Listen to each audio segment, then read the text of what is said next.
Hello, everyone. Hope you're doing well today. If you could just send me a quick note in the chat, let me know that you can hear me, so we can see that everyone can hear, and you can see my screen. Once you let me know that, we can certainly get started. So you just go into the chat, let me know. All right. You can hear me. Awesome. All right. Perfect. Everything's loud and clear. We are good to go. Thank you, everyone.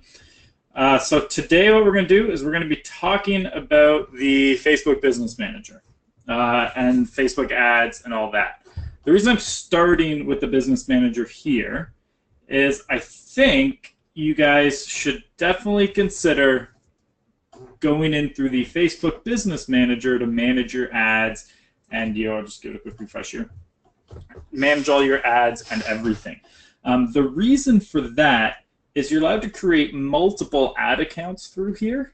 And when you create multiple ad accounts, if one gets shut down, and a lot of people have probably met someone who's had their Facebook ad account shut down before, you have a backup just in case, instead of what can sometimes be over a month to get an ad account back. So through this, you can have multiple ad accounts. For instance, I'm allowed up to 1,000 of them. I think at the beginning they just let you have 2, but you can always request more. So it's a great way to protect yourself and your Facebook ad account. And it also makes it really easy to add people in, give people access, and control that process a little bit more. So I always recommend using the Facebook Business Manager, and it's really simple. You just go to business.facebook.com, and you can create your account there, and then you basically set up an account for your business, and that's what I do, which is what here. So as you can see, I was able to create my own account just for training. So this is a brand new account I created today. This is just an ad account I'm going to start using when I'm doing some trainings for people, and you'll be able to see everything I do.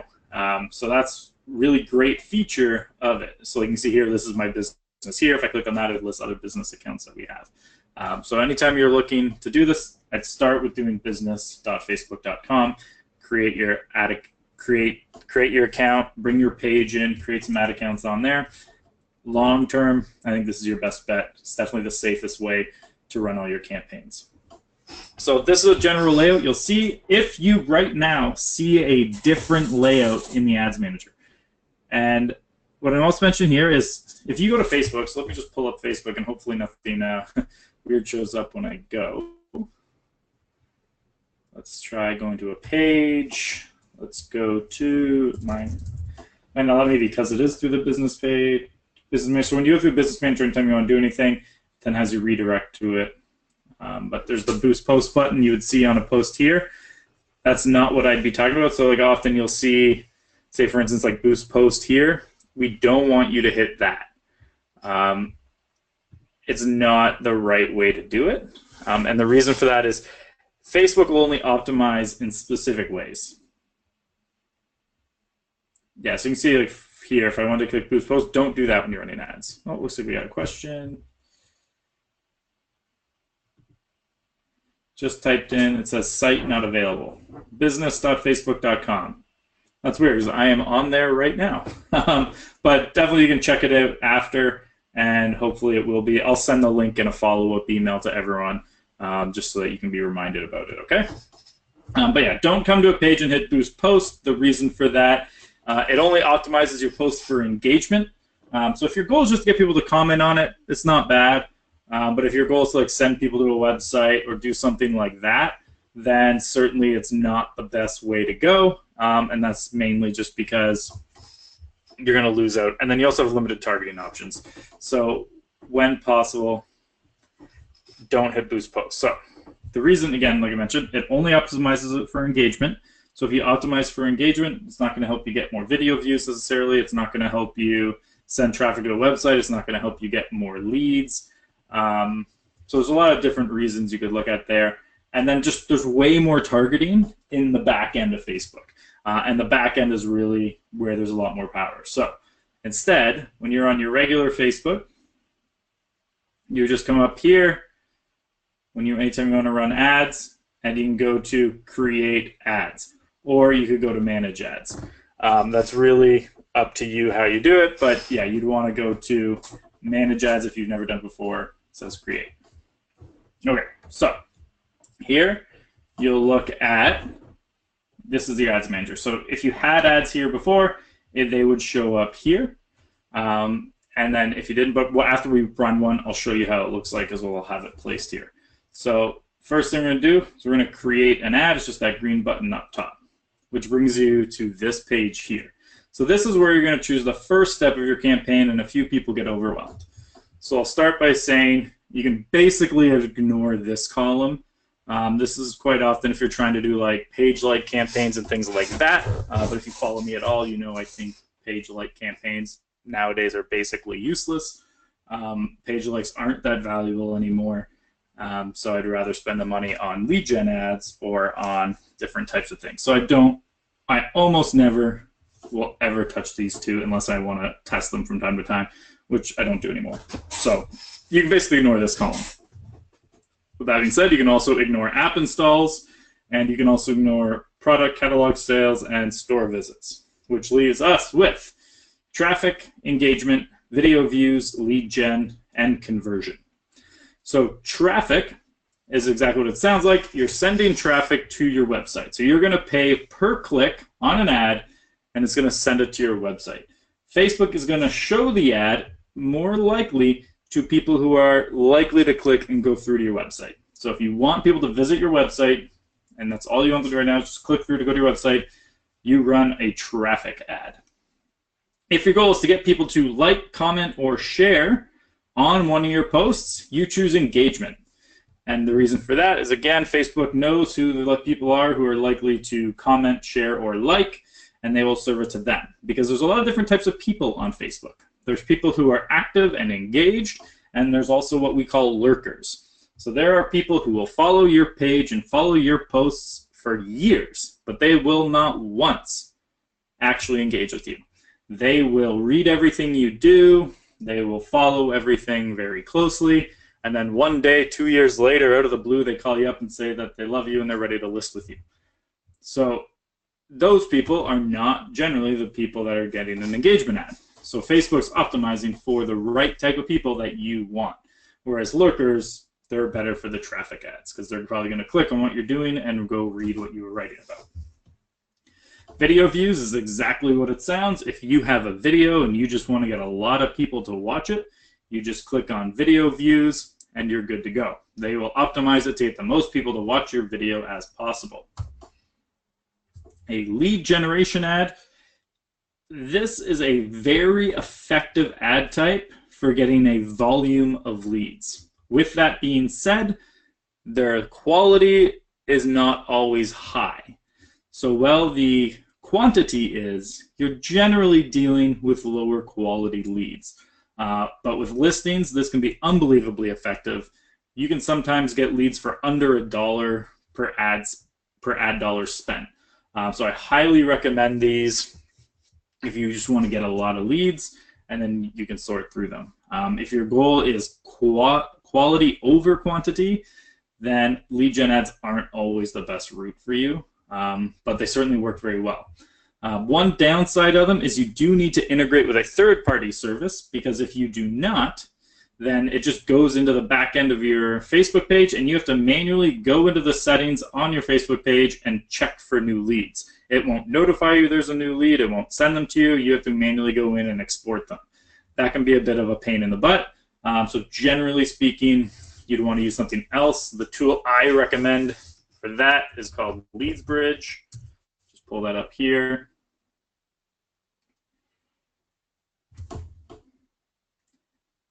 So this is the tool that I recommend. It integrates with a lot of real estate CRMs, such as like Contactually, I believe it does. Top Producer, I believe it integrates with, and a few others. But it can actually send the leads right in there, or it can just email them to you. But it's a great tool for integrating with the Ads Manager for Facebook lead ads. And then conversions are often my favorite, but they're a little bit more complicated to do. So basically what's happening here is Facebook will charge you when someone becomes a lead on your website because you've told them, if they reach this certain place on my website, it means they became a lead. So what I mean by that is if someone clicks on your thank you page, as an example for a free home evaluation, They enter all their information in, hit enter, and it takes them to a thank you page. Facebook knows that anyone on that specific page is a lead, so they count that as a conversion, and that's when you get charged, and they're going to optimize your ads to show it to an audience that is likely to convert into a home value lead for you. Now, the reason it's a little bit more complicated is, and I will show you how to do it, depending on how we are doing today. It might be today, it might be in a future post, but you have to put the Facebook pixel on both the landing page and the thank you page, and then tell Facebook anyone who goes onto this page with the pixel is a lead, and then they'll start tracking that. What they do first, though, is for the first 50 leads, they're optimizing for traffic, not for conversions, until you get about 50 leads, and that's just so that Facebook can then take those 50 leads, analyze them, figure out who those people are, and find more people like them to become a lead for you. So again, like I mentioned, you want to go to traffic, engagement, video views, lead gen, or conversions. Today we're going to show you an example with traffic. We'll come over here, campaign name, and we'll look at just doing test on September 21st, 2017 webinar. Okay. So yeah, and you can also send someone to a Facebook Messenger, which is kind of cool. What that basically does is when they click on your ad, instead of sending them to a website, it just opens up a conversation with them on Facebook. It's a really cool way to do it, and I've had some success with that with a few clients in the past, but it's certainly not like the end-all, be-all. It's cool to test sometimes. I certainly like it, but you don't need to do it all the time. Oh, we got a question coming. What are you supposed to write on ad set name at the top? You actually really, to be honest, don't even really have to change it for most agents. The reason I say that is most of you are not spending, $1,000 a day or more on Facebook ads. So most agents speak to are somewhere between $5 to $20 a day, and at that price, you're not running so many ad sets per campaign that you need to write out individual names for all of them. Because there are advertisers who might spend, $100,000 a day, and they have 1,000 different ad sets in one campaign. So they have to name them all so that they can quickly sort through it and look what you're doing. But most of you are only going to have one or two. So if you did want to name it, I would just say, for instance, say we were going to do Aurora as our target, and it'd be like Aurora 30 plus homeowners. It's just like who you're targeting basically to a degree. But again, it's not that important for the volume that most real estate agents are at. So I wouldn't worry about it. Okay.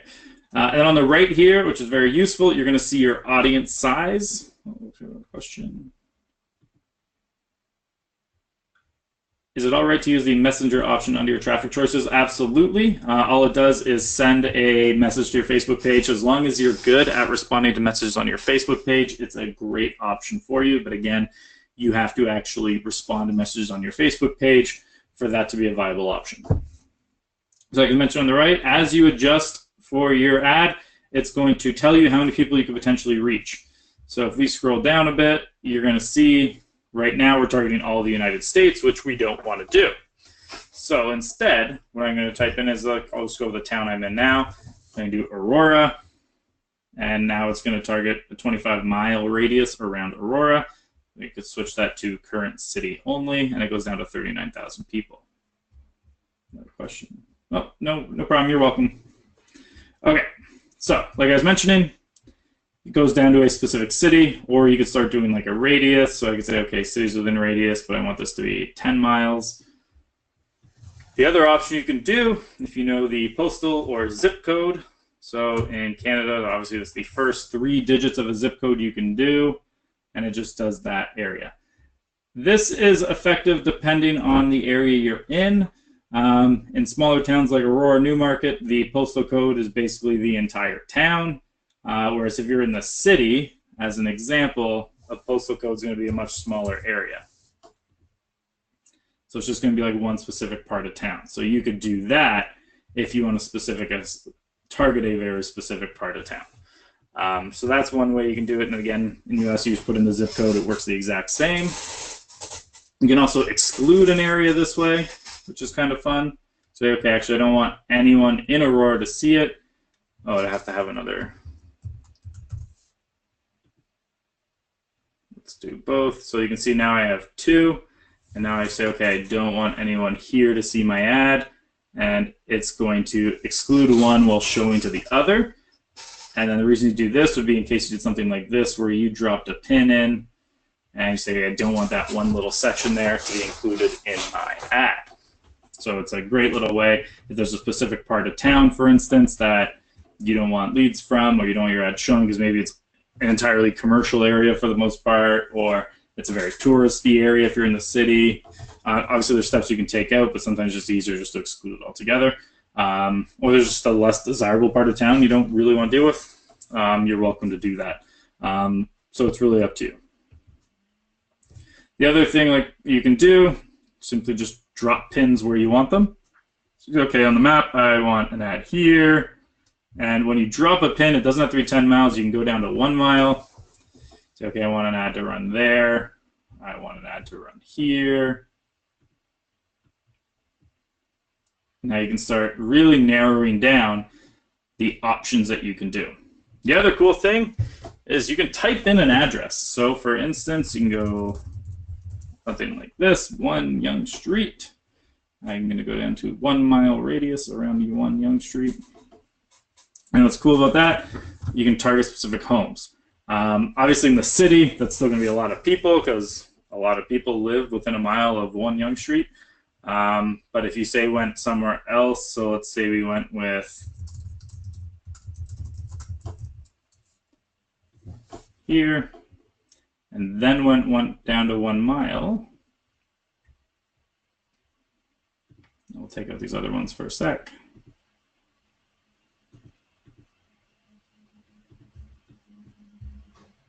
So what you can see here is now we're just targeting basically the homes right around that piece of property by the park. So what's cool there, just sold ones. You can run a very specific campaign to one specific neighborhood. So for instance, if this neighborhood here was my farm area, I'd almost be reaching most of it already. Or I could just say, okay, go drop a pin in the middle of that farm area, drop it down to 1 mile. You can see here, 4,900 people. And we're going to go up a little bit higher. So, maybe the people here, they're not going to start buying and selling until they're at least 27.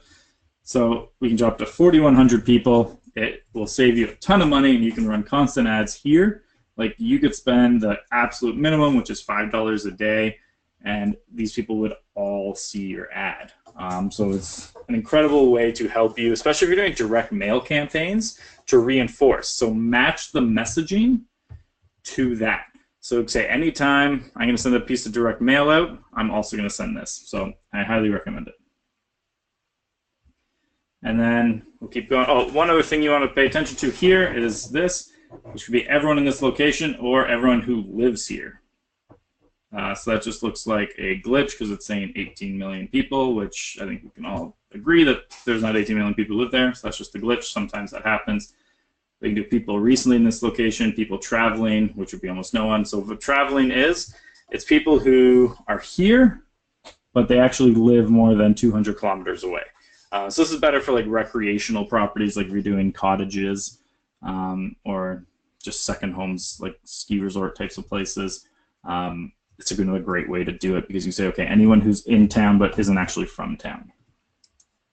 But whether to use it should just be the size of your audience. If you're in like the downtown of the city, to exclude tourists, you want to switch to people who live in this location, and it'll bring that number down quite a bit. And then you can choose age. Again, depends on your area. Generally, if I'm targeting buyers, I will change based on the area, but I'm normally looking in that 25 to 30 at the start range. Sellers, I'm usually starting between 30 and 35. Again, depends on the area specifically. Some places it's a little bit different, but as a local professional, you would know that better at a local level. And then in terms of the age you're going up to, again, depends on the campaign. Once you get up to 65, it's just everyone over 65. So some people like to go to like 64 or just keep the 65 plus. If I'm targeting sellers, I usually just leave it at 65 plus unless my ad is something like targeting parents who are empty nesters. But even then, it still works. I might just narrow it down in a minute and I'll show you how. But we'll say, okay, right now we want to run a little bit of a bigger ad, so we're going to do that. But I'm just going to change the area to bigger here so you can see on the ads. Okay, we'll just drop a pin. Okay, so our goal today is to get this number down to a more manageable group. So we're at 27. We want to target sellers, let's say. So I'm going to up that to 30 because not too many people in that area are going to be selling their home before they're 30. Okay, I also want people who speak the languages that I speak. So I'm going to put English. So they can't speak English, I can't communicate with them. Now, if I spoke other languages, you could also put this in. So you could say, okay, I want people who speak English, but I also want people who maybe speak German. Not that I speak German, but it's just an example. And you could even do it this way and say, okay, I want this ad only to go to people who speak German, and in this area there are 1,200 people who speak German. You could write your ad in German and have it go out to all of them. So you can do that and see what the different languages are in an area. So you can see here, very small in that area, but probably if I go a little bit over here, I could get a bigger audience doing something like that. So you can see here it goes up to 32,000. We'll take that area out again. That will go English. Personally, I also speak French, so I could put French in, but that's really up to you and what languages you speak. You're welcome. So next up, we can go into detailed targeting. So here is the different options you have. Temporarily right now, you can't target by job titles. That is a thing that's coming back. The reason you can't right now is, and I don't know the exact specifics of it, but some people were taking advantage in an unethical way, targeting by job title. Facebook found out and didn't like it, so they removed it as a targeting audience temporarily while they can work on a solution to stop that unethical behavior. So what that means, for the time being, and there's no definitive date that it's coming back, you can't target people by job title. What you can do is target by interests. I will say this, if you're targeting interests like real estate, RE/MAX, Keller Williams, things like that, it's not great for targeting the consumer. I would rather go with something like Home Depot. Because that's a more specific interest to homeowners. Because a lot of people have interest in things like real estate. Keller Williams are real estate agents and mortgage brokers and other service providers to the industry. So you're essentially running an ad, and even if you exclude them, you're still going to get a lot of others who you could manage to get in your exclusions. So what I say is I prefer demographic targeting. And what I mean by that is I would rather look at who's likely selling. So in this area, the people who are likely going to sell, so this is the suburbs of the city, which means most people who live there are moving there because of families. Looks like we have another question.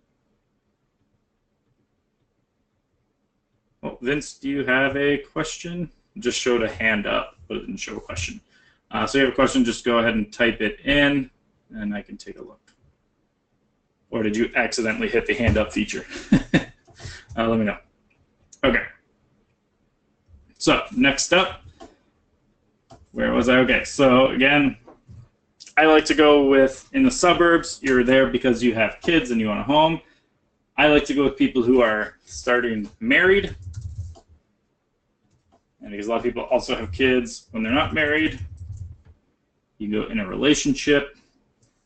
Sometimes I also throw in engaged.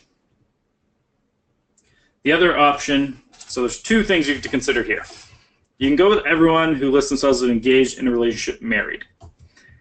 The pro is you specifically get people who are in those statuses. The cons, there's a lot of people who don't list the relationship status. So the other option to make sure you don't miss them is to not target by that, but instead click on the exclude button people and just exclude people who openly identify as single. Because now you're able to get a little bit more. So that sometimes can work really well, but it really just depends on what you're trying to do. We'll take that back out. So we'll go, okay, now let's go married. Just as an example, we'll also go back to in a relationship. And we'll bring engaged in as well. Oh, not engagement, not engaged.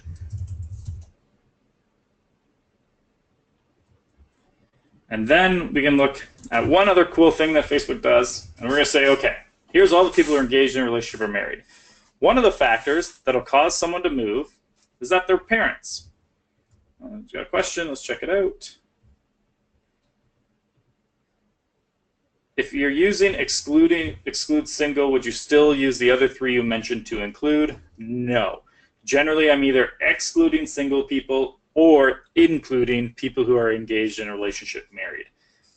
The reason, again, like I briefly mentioned there, was if you're doing it as like including engaged in a relationship married, you're excluding everyone who doesn't list the relationship status.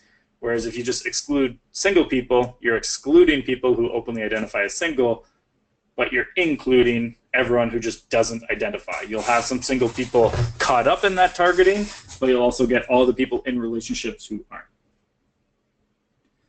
So again, one of the really cool things you can do here, and this is one of the things I really like, is narrow audience.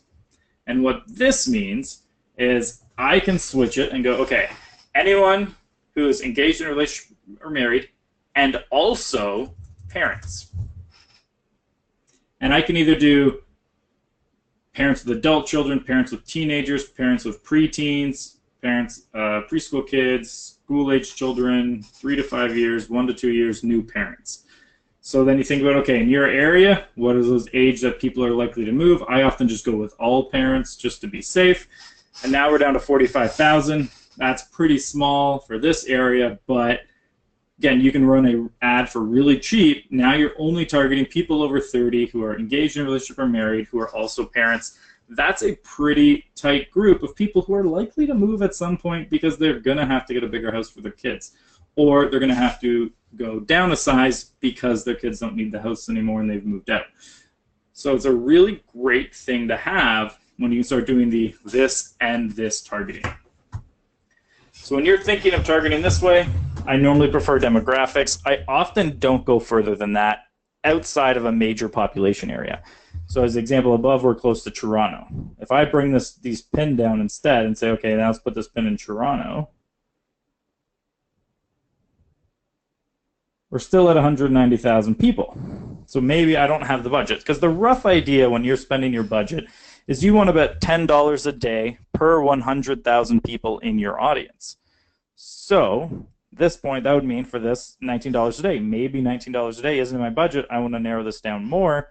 How do we do that? So you think about, okay, of that 190,000, what else is my target audience into? Hold on, we have a question here. Where's Facebook finding this demographic information? Parents with preschool kids. So there's a lot of different ways. A lot of people actually just list that they have kids on Facebook. But Facebook's a data company. They study and they figure out what things and who's like who. So like as an example, I can tell you how Google knows when someone's pregnant. And it's actually a really cool and interesting way. So if somebody types into a Google search, what is the size of an apple? What is the size of a pineapple? What is the size of a blueberry? Google knows that that means you're pregnant because the only people searching for size of fruits are expecting mothers or expecting fathers because someone told them the baby inside them is the size of a blueberry or an apple. So that's how Google finds out. Facebook would be using similar methods for those who aren't. So yeah, they might get the odd person caught up, but like they are very accurate with it. Like I saw an ad specifically targeted to me about a month after I had my daughter because Facebook was able to figure it out. So it's both really cool or creepy depending on which side of the Big Brother argument you fall. I think it's really cool. Some people don't like it at all, but it's definitely interesting how they're able to figure it out because they're normally pretty accurate. The odd time they get it wrong, And that's why I generally don't like to use things very general targeting, because I find when you go really general targeting, it's not as accurate. For instance, I saw an ad that was targeted at me because I had an interest in tennis. I don't care about tennis. I could not really be less interested in tennis. What I am always interested in, though, is cool stories of athletes at the top of their game. So I probably read an article about Roger Federer once. I don't care about tennis, but I like seeing people who are the best at what they do. So because I read something about Roger Federer once, they assumed I had an interest in tennis and started running ads to me. And that's why I don't like using that type of targeting. What I instead do, if I wanted to reach someone interested in tennis, I wouldn't target fans of Roger Federer or people who like tennis. I'd look at stars in their sports who are not mainstream. And since I don't know tennis, I can't give you specific examples. But let's go with something recent. So we'll look at like UFC as an example. I would not target Conor McGregor because he's been in the news so much lately for that fight with Floyd Mayweather. If I target Conor McGregor because I want UFC fans, I'm going to get so much more than actual UFC fans. I'm going to get everybody who's ever talked about Conor McGregor, which is a lot of people who have no interest in it. So instead, what I'm going to do is I'm going to look at essentially the B-level celebrities inside there. So you can go in and say, okay, I'm trying to think of names because I don't really follow UFC that much. Nate Diaz, he's a UFC guy. If you're not into UFC, you probably don't know him. So he's just obscure enough, but just big enough that most UFC fans would have an interest in him, but those outside of it would not. So it's same like with golf. I'm not targeting Tiger Woods. I might target Jordan Spieth or Bubba Watson or something like that. So you're going to that top of the game people who everyone in the sport would like, but not below. And you can carry that really into anything. So you just look at what would someone who's my target audience be really into. So as an example, if I ran a real estate business and my specialty was working with small business owners and I have a whole system to help them get their homes financed, because as a small business owners yourselves, you know that sometimes can be a little bit more complicated. I want to reach small business owners, especially right now where I can't target by job title. Maybe instead what I'll target by is who has influence over small business owners. There's an easy one, Gary Vaynerchuk. If you're not a small business owner or aspiring to be one, you probably don't follow Gary Vaynerchuk that much. And you could start looking at other people like that who you could start targeting. In another vein, if I wanted to target pet owners, I'm not going to target people with an interest in dogs. I'm going to target people with an interest in PetSmart. So put some thought into your target audience and what are the things that they're looking and who do they follow. So it's who do the people that I'm trying to target follow and target them. The one I like, one that can sometimes work when you're targeting in some areas is targeting Home Depot, because Home Depot cares more about homeowners as opposed to anyone else. And what's great, so that added 20,000 people to mine. So that means another 20,000 people who are engaged in a relationship or married also like Home Depot. And what's getting great is Home Depot does not target renters because homeowners spend more money, so most of their marketing budget's going to go towards homeowners. So I will just now target them, let them spend all that money to reach homeowners, and I'm just going to piggyback on it. And then excluding, one thing that I like to do is I hate when other real estate agents see my client's ad, because you guys all opt in on other people's ads, and not only do you cost them money, you get to see everything they're doing, and then you try to copy it. And I know this because I've gotten a message from agents asking why when they copied one of my clients' ads, it didn't work.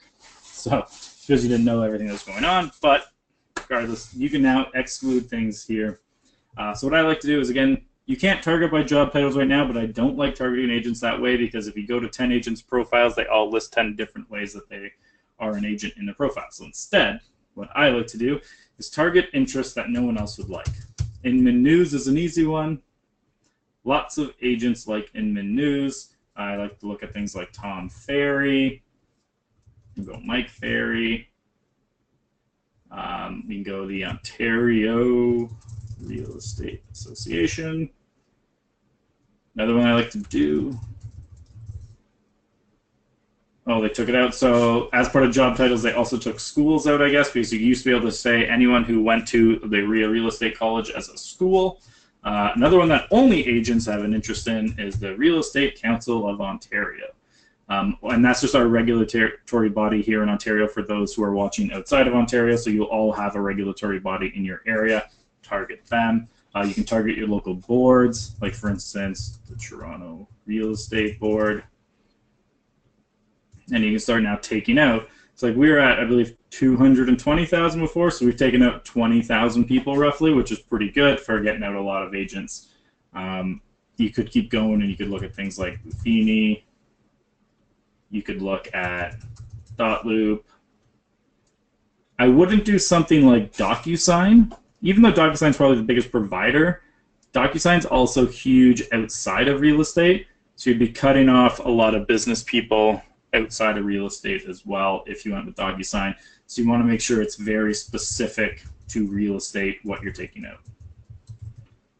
So for instance, Real Estate Webmasters, again, is another big one you can take out. So you can start taking out all these people with that who you know are probably into real estate agents. You can also tell it to, if you want, if you think it'll lower my cost per click, expand the interest, which means that they will look at what you're doing here and they will expand it as needed to get you a lower cost per click. I generally leave that off because I have a very specific group I'm going for, and a cost per click from someone in this target audience, even if I'm paying more for it, is more valuable than just a cheaper click to me.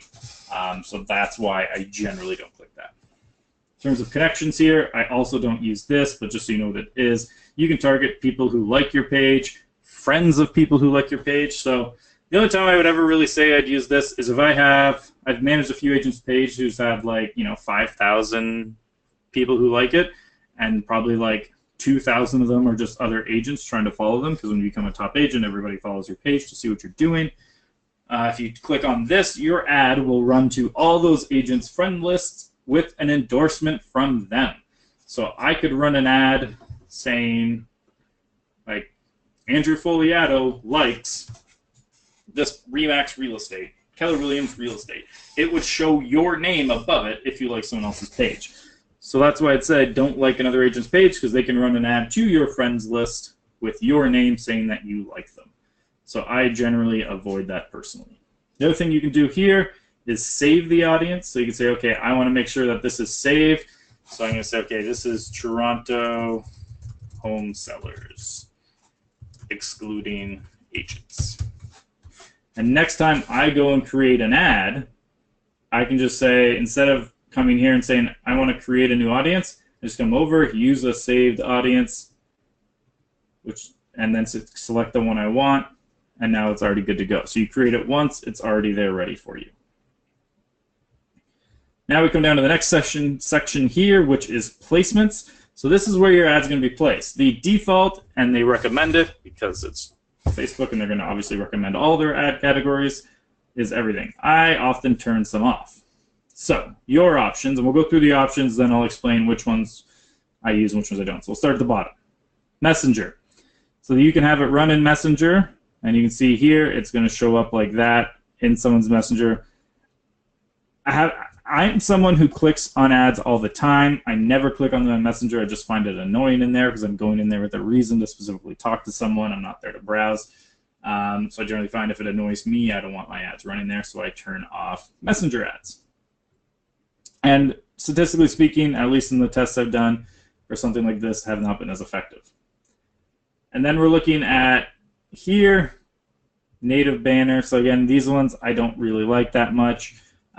They just kind of go into their audience network, so it could be like in-app stuff. Like, for instance, I've seen someone who was running ads here and it ended up on Tinder.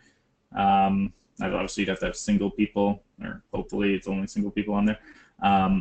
You'd have to put single there as an option, but again, I don't really like that as a targeting option personally. Instagram, I normally turn it off if my goal is lead generation. Instagram's great for branding and engagement and people seeing your content. It's not great for generating leads unless you're actively on there talking to people. which is not what your ad's really doing. So personally, I will turn Instagram off if my goal is to generate leads. So for instance, like a home value campaign, I don't see the value in having it on Instagram. Right column, that's exactly what it sounds like. There's the column to the right of your Facebook feed, and they just place ads there. I usually turn that off because it's about like half the quality that you get with your newsfeed ads, so I also turn those off. Instant articles, if you know what an instant article is, it's you're scrolling on Facebook, you see an article, and on part of it throws a little lightning bolt, and you can click on it and it automatically pops something up. That's an instant article. Instagram is good for just listed. What do you think? Yes, it can be. If your goal with your just listed is to get like branding, like have the neighbors see you, things like that, and like build your brand as a neighborhood expert, Instagram is amazing. It's really good for branding and awareness. If you're just looking for straight leads, it's not that good. So if it's straight leads you're looking for, I generally don't use Instagram myself. But if you're looking for something else, and then I'll also test. So for instance, I used to not use lead ads that much because they weren't that good quality. Then a few months ago, we were testing and we found that they improved a lot, so we started using them again. So every few months, I go back and test Instagram. So we'll probably be doing another big test soon of Instagram and see how it compares. But early August, I did a test, and we got about 10 times the results from a lead gen perspective off Facebook than we did from Instagram. Instagram articles, like I mentioned, is just an instant article on Facebook, and your ad's embedded in the middle of an article, but someone's going to the article to read, and I don't like them in there either, and the results from what I've seen haven't been as good. So often the time, I actually just leave newsfeed. Newsfeed's by far the best performing ads, and they're great, so I like to leave them all the time. Did you recommend instant articles? No, I normally do not recommend instant articles. I prefer to leave them out. Okay, so now we have it on to just feeds, and that's all it's going to be is in the news feed on someone's Facebook. You'll see here your other option is to mobile only or desktop only. I would always recommend leaving on both. I had someone tell me that people convert on desktop at a higher rate, so we should only do desktop and not mobile. I think that's just wrong. I did the test, and when we switched to both to desktop only, we got 0 conversions from desktop. One, it's because it's like 10% at most of traffic is from desktop, so you're immediately cutting off 90% or more of people who are going to see your ad. And the reason, personally, that I think that less people opt in on mobile than desktop is not just because people are in a different frame of mind, it's because that most sites suck on mobile. Like, if your site has a bad experience on someone's phone, it's just harder for them to opt in. And since they're not taking that into account, a mobile optimized page versus a desktop page, when talking about average conversion rates, they're not really doing like kind of a service to putting those numbers out there. So I always just leave it on both. Unless I have a specific ad, I might go mobile only, but I would never run desktop only. It just doesn't work. It's just a terrible way to do it. Okay. You can also go, I wanted this to only go to iOS or Android. Yeah, and that's, like, if you go really far into who your customer avatar is, like, you're really into that type of marketing, like, I want to market to anyone between 40 and 45 in marketing who own an iPhone, because that's my ideal type of person I'd like to work with, absolutely run an ad to anyone on Apple. But that's more for, like, app developers, because your app's only available on iOS, so why would you run it to someone on an Android? So don't worry too much about that. I always just leave this on, but certainly if you wanted to, you could. Budgeting, again, I generally like to say $20 a day per 100,000 people, so 200,000, 20, that's pretty good. You can't go lower than 5, so 5 is the minimum. So if you wanted to run one, I would go with 5. You can also switch it to lifetime budget. And remember, if you set a budget here, switch to lifetime, it resets to their default. So I've seen this mistake made where someone put in a budget of $50 and like, oh wait, no, that's not supposed to be a day, that's supposed to be my lifetime budget. They switch to lifetime, they keep going, and they don't realize that it automatically switched to a different number. So I've seen someone who spent like $500 on an open house because they didn't realize that little switch. So if you make that switch, pay attention to that price there. And here again, it's $5 a day is going to be your minimum, so you want to make sure you change the date. So I'm just going to change it to tomorrow. And again, we'll go from here. So here's some of the things. Again, leave it here because we're just going for link clicks right now. Bid amount, I generally prefer to leave that automatic. Let Facebook figure out. They have a lot of algorithms that work there. They'll generally do a better job than you at figuring out what the right bid amount is. And then here we can go either run ads all the time or run ads on a schedule. What it means when you're running ads, let's go back here for a second. When you run ads on schedule is I can say, okay, I only want this ad to run today, maybe between 6 and 9 p.m.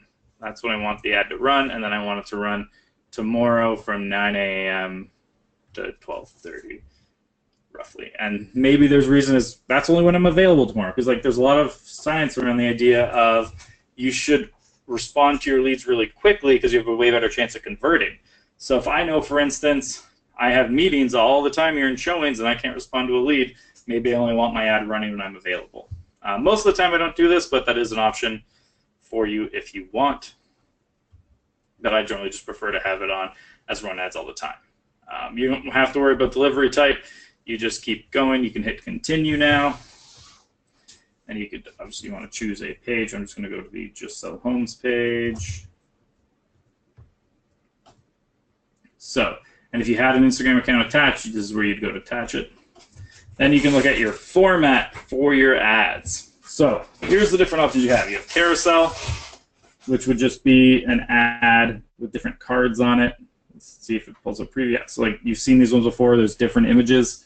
I generally don't use those too often. I find they're not terribly effective for the extra work that they take. There are some situations where they're good, but for the most part, I don't do carousel ads. I get better results with other ones.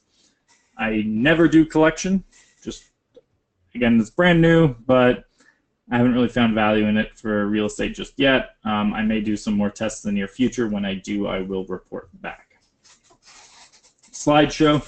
I use these for listings a lot. So basically, you can take like the 10 best photos of a home, and it'll just start looping them like a virtual tour would. The reason I will do that, as opposed to a single image for a listing, is the Facebook autoplay, where so as someone's scrolling, it'll just start looping through the pictures. So I like to start putting a shot of the exterior, and I go straight to normally the kitchen, unless it's a really crappy kitchen. But the reason I like to do that is it forces people to see and is more likely to get them to stop. So I often will do slideshow for that reason. If you have a video, I always recommend a video ad. Very rarely does it get outperformed by anything else, but it's certainly great. For this one, home valuation ad, I normally use single image. I find they work really well. So I really do like single image ads, so if possible, I recommend them. But for this one, this is what we'll do. We'll do single image, and yeah, I just go with that. So then you can upload an image. I'm not going to do that now because I'm not going to just go create one. I'm going to use a free stock image. I usually do not recommend using stock images. I'd recommend just finding an image using something like Canva, and you can make some changes to it. Hold on. Question. What is the resolution of the slideshow video if you use this method of advertising? So Facebook is going to just take it and change it anyways. So I wouldn't really worry too much about that because no matter what quality you upload, Facebook's going to change it anyways. Yeah, so yeah, you always just in the end. Facebook, like there is a way you can go into the settings on someone's, like when you're watching a video and switch to the HD version. But the reason is so many people are watching on their phone, Facebook doesn't want to be that extra data cost for people of having to do a high-res video. So I would just say upload the video, whatever you have, and put it in. And make sure you, if you're doing video, you actually put captions on it. So I use rev.com for captions. So this is an amazing thing. So if you do a video, you can upload it to here, and for $1 per minute of video, and I believe that's a US dollar, so for your Canadians, that's like $8. but $1 per minute of video, and they will add a caption file for you that you can upload to Facebook, and now all your videos will have captions because 70% of people watch videos without sound. So it's a great thing to have because so many people are watching without sound.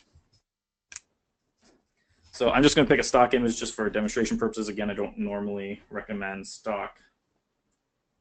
I have tested stock, though, in some areas, and it actually can perform well. And I specifically use this house. I have no other reason than it's a nice house, and people seem to respond well to it because there have been situations where I've had to use stock images. So I almost always use this house, and it looks awesome.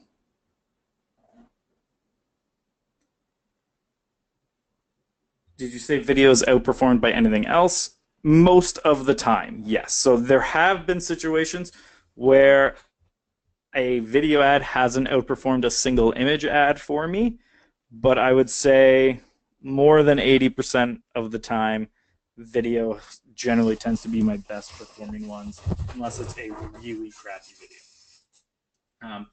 One tip with single images, if you use something like Canva, up the contrast on your image by 20 to 30%, and you'll find it pops a little bit more and stands out in the newsfeed. The other thing you could do, switch it to black and white.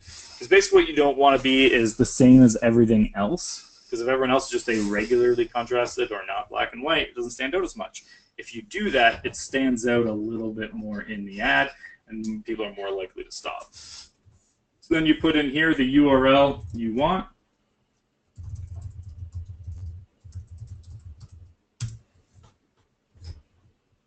So what it's going to do when you put in the URL, first thing, it's going to pull in the metadata, the titles, into your here. I never keep those in. I would always delete them. So now you want to actually build your ad. So what I would say, I always start with saying exactly what it is. So for here, free report. Find out the value of your home. And then I look to put a home emoji, because I am a fan of emojis in marketing. They seem to work really well. It's not always going to show up here because sometimes it gets too long, but that's okay because you're going to put this also in another part. And up here, what I like to do, I have two different opens and I test them both, and they work in some work better in some areas, some work better in other areas. So for instance, this one, I believe we're actually targeting Toronto right now, so I'd say, hi Toronto. And the reason for that is I want them to have it stand out. I want them to be like, oh, Toronto, they're talking about me.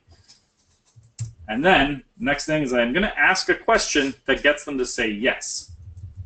Thinking of selling your home.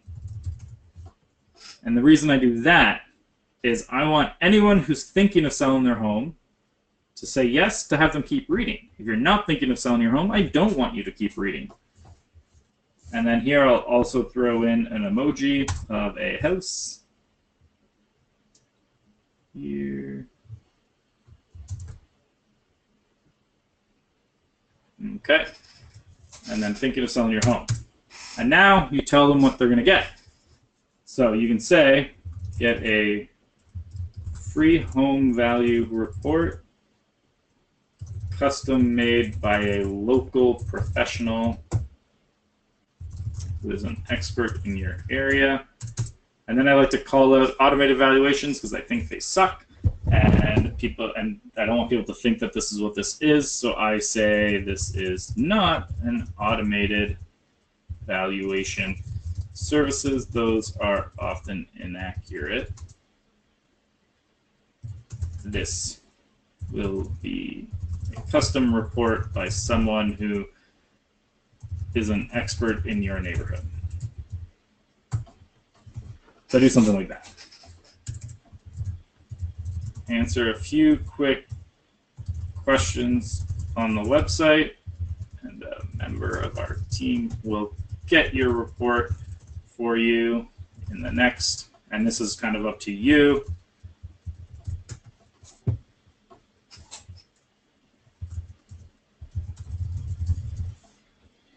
So you can do something like that. Sometimes when I put in here where it says free report, I'll throw in another emoji, put a little book there, so it's like a free report. It keeps putting in two, and I don't know why. That's okay. And then call to action, I will here put in learn more. Learn more is statistically the highest performing one, but I think because a lot of the times it's the default one, so it just outperforms because that's what everyone does. So there's your ad there.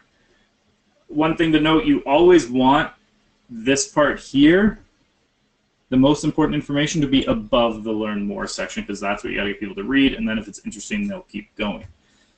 So what you can also do here is you're going to add another link in. So I, for instance, go to bit.ly.com, and I'm going to shorten a link. And I'm going to put it into the post. So okay, for instance, shorten, copy it. And we're going to go back to the ad, and I might put it here. Oh.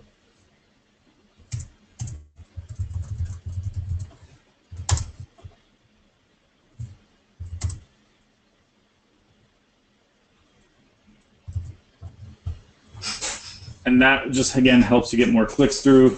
Sometimes when we do these sometimes are like 40% of the clicks, so it's a great way to get it in. You just want to make sure that that link is over this button where it says see more here.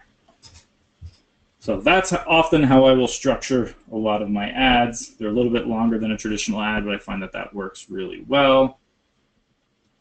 How did you get the emojis? So I'm on a Mac. If you're on a Mac, you can just hit Control Command Spacebar and the list of emojis will come up automatically.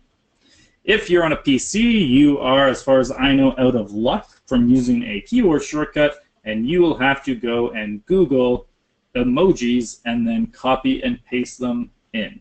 So people I know who use a PC generally just create like a Word file and they just save all their favorite emojis into it and do it. But if you're on a Mac, it's so much better because Macs are so much better. Not that I'm biased. One thing you also pay attention to is you want to see how it looks on other devices. So you're just going to go through the different previews and say, okay, here's what it's going to look like on the other one. So you can see this is how it's going to look on desktop. Just make sure there's nothing kind of weird looking at it. And I'm not a hater. I just believe in the superiority of Macs. So you can put a news link description here. So you can be like, it's fast, easy, and free. Keep in mind, this is only going to show up on the desktop ones, but it's good. You can also change the display link here, which is this little piece here. What you can't, so it used to be you could put anything there, and this is how people used to like make a sports article look like it was by ESPN.com, and you went to like EESPN.com, and it was like a fake news article. So Facebook made it has to go to the same base article, but say mine was like justsellhomes.com // something like that. I could theoretically remove all of that and just have it show part of it, so it's not like this long-winded thing at the bottom there. So again, don't worry about URL parameters. That's more of an advanced thing. This here, so in the U.S., there's fair housing laws. You have to make sure you're complying with them. So there's certain things you can't discriminate against. So make sure in your area you know what those are. Oh, there's another question. What was the Mac shortcut for emoji? Control Command Spacebar. It's awesome. And now if you're happy with what you did, give it a quick glance over. Is there any spelling mistakes? Confirm. And your ad is getting placed. I'm going to turn it off right away because I do not want a home evaluation ad running. I have to wait for the review to be done. So what happens when you place an ad on, especially on a brand new ad account like this, they're going to give it a bit of time to review. The more you place ads, the more trust you've built up that you're a good advertiser, the quicker the review process is. So I often will have ads that go in like under a minute or sometimes even shorter. There's some that go on instantly in some of my ad accounts because I have such a good history with them. But that's one of the things. So this is also something to consider. This could be a reason your ad account takes a long time to get reviewed. You might have a bad standing with Facebook, or if you've let anyone into your account, such as an advertiser or an assistant, and they have a bad history with Facebook, that could penalize your account. And that's why I also like the Business Manager, because you just don't make them an admin in your account. You can give them different restrictions, and that's supposed to help with Facebook, and you can also remove them a lot quicker. But yeah, I generally will say do it this way. But let's refresh, see if it's at live. Because it's a brand new account, it might not be it.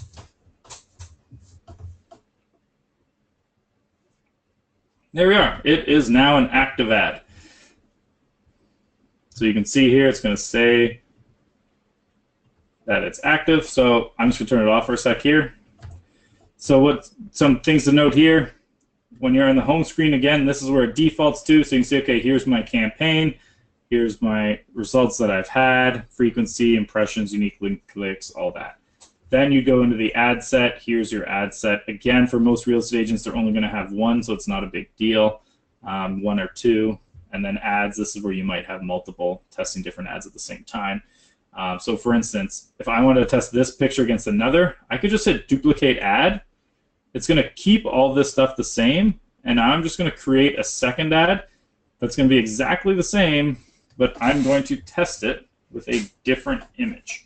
So I want to just go a different house. And I want this lovely couple holding a random keychain, because don't we all stand like that with our spouse or significant other? So it's super legit. And we're going to go with that. It's just a regular Tuesday for me. Save and continue. Place the order. So what that does is it's going to stick in that same $5 a day budget, and then Facebook's going to run them basically at the same time against each other, and you'll be able to tell which one's getting better results. Can you duplicate an ad and change demographics and others too? Absolutely. You can duplicate any section. So for instance, the other thing I could do is instead of duplicating the ad, I could duplicate the ad set. I could say, okay, let's duplicate the ad set and run it to a different demographic for the same ad. So I could say, okay, which one's performing better? Is it, am I targeting 30 plus homeowners, or I'm going to maybe target 35 plus homeowners? Or I target one to people who speak only English and one to speak who only speak Punjabi, and see which one gets me better results. So you can change either of these and duplicate them, or if you want, you can come in, duplicate the entire campaign. Were you using lead conversion option? No, for this one I was using the traffic ad. Because you have to set the pixel up on the landing pages, we don't have time to really show you that, because it can be a pretty confusing thing if you're not too familiar with websites, so that's why we do that. So I hope you guys enjoyed it today. There's a couple of other things, and then we'll go right into questions. So one thing I want to let you guys know about, so this recording is going to go out to everyone for free. And what it's going to actually be lesson 1. I'm going to be launching soon a course on everything related to Facebook ads. So I'm looking for a few people who want to essentially be kind of early adopters and help me build it, which basically just means that you're going to give me feedback as I'm building the course, and you get lifetime access to it for one price. So if you're interested in learning more, I'll put the URL up on the screen. Where is it? Here, is it here? Yeah. Okay. I'll put it in the chat. So I'm going to eventually make one of it. So in the chat, you should see a link. I'm going to have a course that's going to be the $697. So today, I'm going to limit it to about 25 people in the beta for $397. So if you're interested, it'll probably be somewhere between 10 to 20 hours of content, a private group, monthly coaching calls with me if you have any questions. I just want to be clear that it's not built yet. I'm going to be building it with you guys, with your feedback, so you can help shape the course. It's for lifetime access. So if you're interested in more lessons like this, more in depth on Facebook ads, and us sharing everything we know, we're certainly, we're happy to have you come and join us. So this is a pretty limited time offer. We are cutting off the amount of people that are going to be able to check it out. So if you guys are interested, you can go into the chat and you'll see the link there to order. As long as this page is up, there's still a few spots left.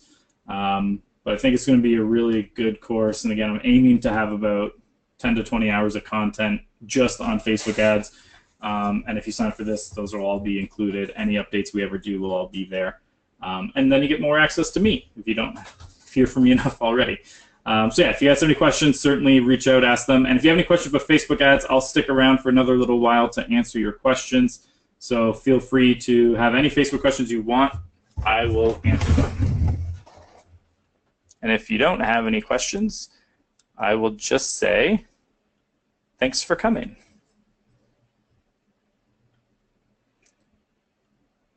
You're welcome. You're also welcome. You're welcome too. If you do buy this, yes, so there is a private Facebook group that's different than the Wheelhouse that we'll be doing just for the people who are going to do the $397 deal, and that'll be kind of more in-depth access to my entire team. And we're gonna, so like for instance, I share results and what we're doing that's working.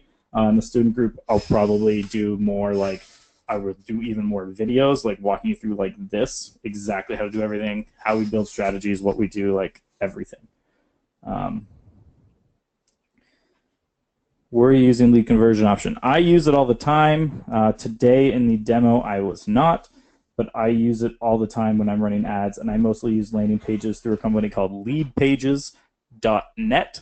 I build my landing pages through there. I put the pixel on the first page and the thank you page, and then I use the lead conversion option that way. I've had computer issues during the war. Yes, so there will be a recording that goes out as soon as essentially this is done and I can upload it. Then I will get this out to everybody who registered, whether they attended or not. So you should look for an email this afternoon or early evening. When I get Facebook reports back from second videos citing how many 3-second videos, it says useless as it sounds. Is it just the default amount of views and someone doesn't look? Yeah, basically 3-second views is not that indicative. It could just be someone who scrolls slowly on their phone and 3 seconds went by because it auto-played. So I'm not a big fan of it. The only thing I use the 3-second view count for is when I'm running an ad and I'm looking at cost per view, because it's indicative of how well it's doing. So if I'm at like 3 cents a view, it's not a great one. If I'm at a penny per view, I at least know I'm kind of at the right metric for getting a lot of people to see it. But so many people aren't actually going to watch that much of it. Okay, sounds good, Grace. You're welcome. You're welcome too. And you. Okay, yeah. Are there any more questions before we sign off? If you're not in the Facebook group, look for the Wheelhouse on Facebook. Join there, and we will get started. Thank you guys all for coming today. It doesn't look like there's any more questions. I will get this recording out to you as soon as I can, and I hope you guys all have a great day.